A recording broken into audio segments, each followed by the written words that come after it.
día a todos, bienvenidos a su podcast video favorito, los Teletubbies informativos. Espero que todos se encuentren muy bien allá en casita, saludos a todas sus familias. Hoy les traemos unos invitados muy especiales, es la licenciada Carmen, el licenciado Manuel, la licenciada Paola y la licenciada Jennifer, todos especialistas en educación, pedagogía y todo sobre historia, así es. Nos hablarán sobre cómo era la educación hace más de un siglo. Así es, gente que está por allá en casita, hace más de un siglo, específicamente durante el Porfiriato. Es un gusto tenerlos hoy con nosotros, nos honra mucho que estén en nuestro programa. Bienvenidos. Estamos muy felices y halagados. Gracias por invitarnos. No, qué bueno que pudieron asistir. Muy bien, antes de adentrarnos de lleno en el tema, ¿podría algunos de ustedes platicarnos cómo era la época de México en ese entonces, en el Porfiriato? Alguien que nos pueda dar un poco de introducción sobre este tema. Claro que sí, Gemita. En esa época, pues cuando pensamos en Porfiriato, se nos viene a la mente la dictadura, la desigualdad social, palabras por el estilo, ¿no? Supresión social. Y bien, sí es eso, pero también es una época donde hubo mucho progreso social. Fueron más de 3 décadas, fue precisamente de 1876 a 1911. Este tramo de años sirvió por ejemplo, para extender las vías férreas, para más construcciones de escuelas, infraestructura y apoyo. En este caso ya se hizo la educación estrictamente obligatoria. Si bien antes se había dicho que era obligatoria, ahora se hizo más obligatoria y los alumnos ya iban más, un poquito más. No se redujo la tasa de analfabetismo, pero por lo menos ya era un progreso en el Porfiriato. Claro, y fíjate, todo lo que comentas es muy interesante, de que hay pequeños datos que uno no conocía. Fíjate, de menos yo en mi caso, pues no conozco tanto del tema, no soy especialista, y yo sé que a lo mejor gente por allá en casita solo se acuerda del Porfiriato, pues lo que vio en los libros en la primaria, de que las líneas férreas y todo eso, pero son cosas muy básicas que conocemos. Muy bien, pues el siguiente tema a tratar que tenemos preparado para ustedes es acerca del papel del docente en la educación, porque el docente es base, es lo principal. Entonces, aparte de los alumnos, claramente, hasta el día de hoy, pues la percepción del docente ha cambiado drásticamente, no necesitamos ni siquiera mencionarlo, es algo que se nota, así que será interesante escuchar lo que nuestros invitados tienen que decir al respecto del tema. ¿Serían tan amables de compartirnos más sobre este tema, licenciados? Sí, bueno, básicamente la educación de México evolucionó demasiado, principalmente en 1880 y 1870, en donde se empezaron a agarrar muchas teorías europeas, ya que pues se sabe, se conoce que pues están muy avanzados en la parte de allá, y pues sí, fueron agarrando varias teorías como tal, que fueron pues evolucionando. La educación fue mejorando demasiado, pues cómo empleaban los métodos, también pues se conoce que aquí normalmente se suele como hacer pues muy tedioso, básicamente, porque se sabe que los niños son de jugar, son de estar pues muy niños, básicamente de ser niños. Deben de buscar pues una dinámica que les llame la atención para pues querer ellos aprender y también ir a la escuela. Y pues antes era muy de memorización, era todo eso muy arraigado, y también pues era muy castigado, ¿no? Que era muy que si no sales no hay recreo, si no haces la tarea no hay recreo. O de golpes también. Claro, entonces, sí, la vieja escuela tradicionalista. Exactamente. Incluso es algo que todavía se alcanza a ver, se alcanza a percibir. Exactamente, sí, claro. justamente se empezaron a emplear esas teorías en lugares urbanos, básicamente. Pero ya pues se puede decir que en los lugares rurales pues ya todavía hay como esas prácticas que hacen que sea muy memorización y todo eso. Entonces empezaron a agarrar esas prácticas.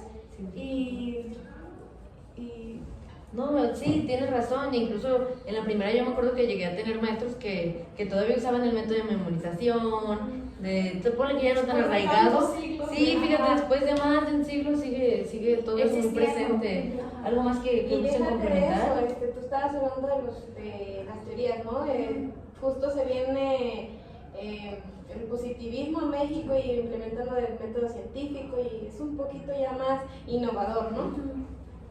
Sí, igual en esa época el maestro también era visto como una gran autoridad, como alguien de respeto, con sabiduría, que era no solamente la transmisión de conocimientos, igual como lo comentaba mi compañera, se utilizaban métodos muy tradicionalistas hasta que hoy en día lo vemos también, pero es muy raramente.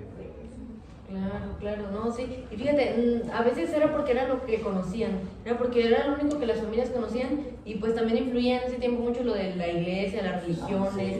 Yo siento que eso influía mucho de si la iglesia les decía que así los tenían que educar, así los educaban. Claro, era como máxima autoridad, ¿no? En esos tiempos, algo que nos puedan comentar sobre eso. Pero fíjate que justo en ese tiempo también fue cuando fue el cambio, la evolución hacia los principios laicos en la escuela primaria. Desde que estaba la Constitución de 1857 hasta las leyes de reforma, empezó a haber todo un gran cambio y hay una palabra exactamente para describir ese, pero más que nada se trata acerca de la separación de la escuela como tal y la de la religión. En la sociedad hubo un alejamiento, una separación entre la iglesia y la sociedad, porque pues mandaba absolutamente todo, controlaba el Estado, controlaba la educación, entonces hubo una gran separación y aunque realmente no fue como que, todos dejaron de lado la religión o lo que sea. Hasta la fecha. Exacto, hasta la fecha sigue, lo sabemos. Influye mucho. Ajá. De hecho, en ese momento que sí hubo una separación, pues se sabe que fue muy difícil llegar a eso y que la sociedad lo aceptara. Y de hecho, las escuelas privadas siguieron fomentando la religión. Sí, pues sí, pues ahorita actualmente tanto colegio que hay donde dan clases a padres, monjas, todo Exacto. eso. Sí, Todavía sigue. Claro que hubo una separación y en la escuela pública ahora el principio principal para la educación era la laicidad. De todos modos siguió existiendo en las escuelas privadas. Claro, claro. Bueno, pues si me gustan comentar, agregar algo más sobre este tema. Pues claro, estábamos hablando sobre los colegios, ¿no? Y el acceso a la educación. Pues también me comentaban pues, mis abuelitos que antes había colegios y también había escuelas públicas. En el colegio pues nos imaginamos que van los ricos, ¿verdad? O sea, la clase alta. Pues también me comenta que también iban unas personas un poco más humildes. Ella, a pesar de ser muy humilde, entró al colegio y pagaban un poco menos. Era como considerable. Como si fueran becas. Algo parecido que todavía no estaba estructurado, establecido, pero tomaban consideración, vaya. Sí, como que dependiendo de lo que ganaban o de lo que trabajaban, pagaban. Había conciencia de menos en pues eso. ya en las escuelas públicas pues también iban personas, pero lo que me comenta es que iba quien quería y le echaba ganas, ¿verdad? Claro. Sí, igual también como me comentaba a mí mis abuelas, que la educación era clasificada por tipo de clase, ¿no?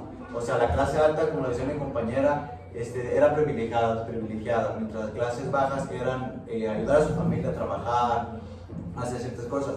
Igual en este periodo considero que hubo un gran incremento de escuelas, hubo universidades, escolares, y esto hizo que tenga más acceso a la educación a todas las personas. Igual cabe señalar que se centraron más en la construcción de escuelas en zonas urbanas, no tanto en rurales. En urbanas tenían más apoyo, más cosas a la mano, mientras que el rural era de bajos recursos, entre otras cosas. Sí, no, y pese a eso de que empezó a haber una gran evolución en cuanto a las instalaciones, de todos modos había mucha falta de recursos y capacitación docente. No nos vamos tan lejos hasta la fecha. Sigue habiendo, Hasta la fecha, en cuántas escuelas multigrados no les falta material, no les falta infraestructura, mucho apoyo. Sobre todo mucho apoyo al docente también, en las capacitaciones y todo eso falta La mejorar calidad de mucho. las instalaciones. Sí, más que eso. Me dice mi abuelita que antes a mamá o abuelita iban al rancho. Era un rancho y era un salón, era como un cuarto pues de una casa. Y no era una escuela como tal. Iba el maestro, era una comunidad rural, ¿verdad? Sí. Y ya como podía pues.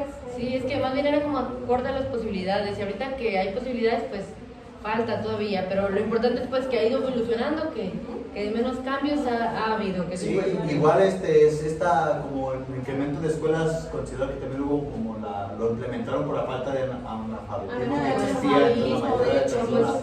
Sí, por mucho, porque prácticamente a las escuelas solo se les enseñaba a leer, escribir, que Lo matemáticas básicas, pues lo básico prácticamente, Justamente hablando de la civismo. dificultad de Sí. acceso a la educación formal. Sí.